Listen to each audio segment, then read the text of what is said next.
ஈசன் புகழ் பேசிடவே நான் பிறந்தேனோ அதை பாசவினை சாரத்திலே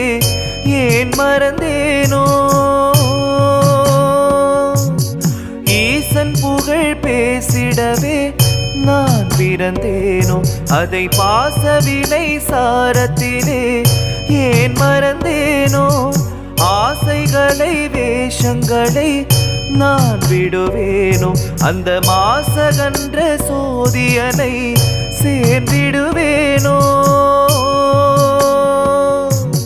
தூண்களில் ஆவான் படைத்தார் தூயவன் அவனே கழல் தேடி வரும் கண்களுக்கு தாயானவனே